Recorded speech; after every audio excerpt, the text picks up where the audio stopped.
मेरा बड़ा स्पष्ट मानना है कि आज की राजनीतिक जमात में 3 तरह के लोग हैं। एक पढ़े लिखे लोग हैं, एक अनपढ़ लोग हैं और कुछ कुपढ़ लोग हैं। और सबसे दुर्भाग्य ये है कि ये कुपढ़ों की जमात जो है ना, यही ज़्यादा दिखती है। कल के मेरे बयान पर, भूगोल के ज्ञान पर बहुत सारी चीज़ें मुझको बताई गई। कल के बयान में मैंने बड़ा स्पष्ट कहा था कि पहलगाम में निर्दोष नागरिकों की हत्याओं के लिए हिमाचल के मुख्यमंत्री सुखविंदर सिंह सुक्खू इस्तीफा दें। ये हमने इसलिए कहा था कि आज़ाद भारत में सार्वजनिक जीवन के लिए बड़े उच्च नैतिकतावादी मानदंडों की स्थापना हमारे पूर्ववर्ती नेताओं ने की। 1956, मैं आपके माध्यम से आपको और देश की जनता को याद दिलाना चाहता हूं कि 1956 में एक रेल दुर्घटना के बाद तत्कालीन रेल मंत्री स्वर्गीय लाल बहादुर शास्त्री ने नैतिकता के आधार पर इस्तीफा दिया था। आदरणीय प्रधानमंत्री जी कल जिस बिहार की धरती में नीतीश कुमार जी के साथ बैठे हुए थे, 1999 में रेल दुर्घटना के समय में तत्कालीन रेल मंत्री नीतीश कुमार जी ने नैतिकता के आधार पर इस्तीफा दिया था।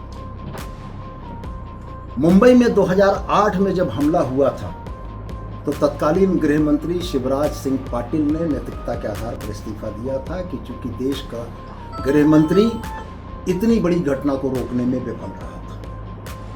और मुझको बड़ा आश्चर्य इस बात का हुआ कि हमारी पत्रकार बिरादरी, जो लोकतंत्र का चौथा स्तंभ है, उसमें 28 लोगों के मारे जाने के बाद किसी पर जवाबदेही फिक्स करने की बात नहीं होती। ये चीज़ें क्यों कर रही?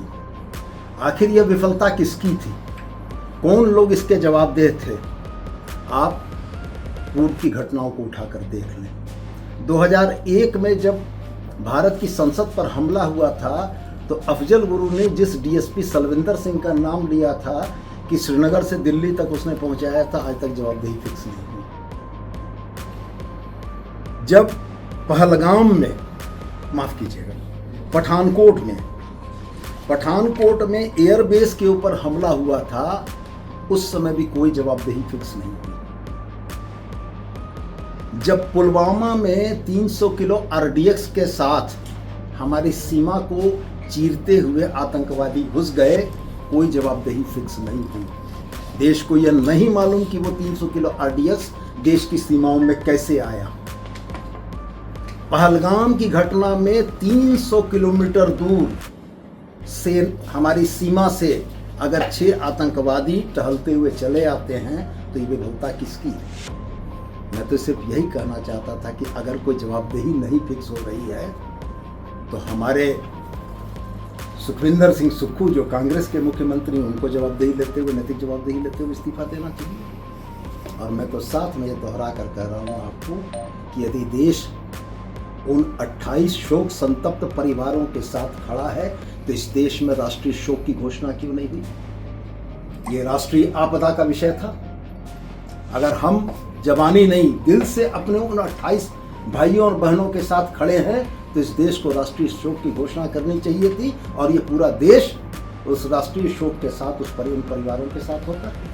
तो मैंने तो सिर्फ इतना ही कहा था कि अब बदले हुए इस नए भारत में घटनाओं की जवाबदेही फिक्स नहीं होती है। हमारे आदरणीय नेता प्रतिपक्ष, झारखंड के भारतीय जनता पार्टी के प्रदेश अध्यक्ष, उन्होंने मुझको, मेरे बयान को फूहड़ बताया। मैं बड़ा सम्मान करता हूं उनका, लेकिन मैं उनसे ज़रूर ये कहना चाहता हूं कि कल गिरिडीह में दिए हुए उनके आदरणीय कार्यकारी अध्यक्ष डॉक्टर रविंद्र कुमार राय का बयान भी जरा सा उलट कर देख लेते। झारखंड से लगने वाली अंतर्राष्ट्रीय विदेशी सीमा का जिक्र जो उन्होंने किया है, तो डॉक्टर रविंद्र कुमार राय को भी थोड़ा भूगोल का अध्ययन करा देते कि झारखंड की कोई सीमा अंतर्राष्ट्रीय सीमा से नहीं लगती है। तो मेरा कहना यह था कि जब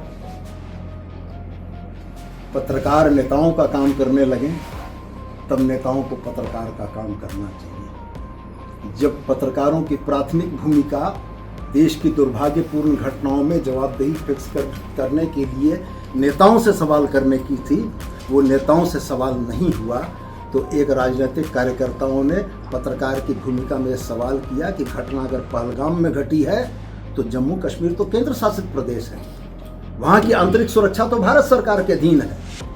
तो मुफ्ती महबूबा मुफ्ती तो जवाबदेह नहीं हो सकती हैं। तो सुखविंदर सिंह सुक्खू को जवाबदेह होना चाहिए, भगवंत सिंह मान को जवाबदेह होना चाहिए कि कैसे ये घटना घट गई। तो मैं सिर्फ आपके माध्यम से यही कहना चाहता हूँ कि भारतीय जनता पार्टी के जो हमारे फाजिल मित्र सड़कों पर उतरकर आंदोलन कर रहे हैं, तो वो भी इस बात को जरा स्पष्ट करें कि वो उनका आंदोलन किसके खिलाफ है। देश की कुर्सी पर भारतीय जनता पार्टी के आदरणीय प्रधानमंत्री हैं। देश की सीमाओं की रक्षा की जवाबदेही जिन पर है वो रक्षा मंत्री भारतीय जनता पार्टी के हैं। देश के आंतरिक सुरक्षा की जवाबदेही जिन पर है वो देश के आदरणीय गृह मंत्री हैं। अगर फेल्योर है तो जवाबदेह कौन?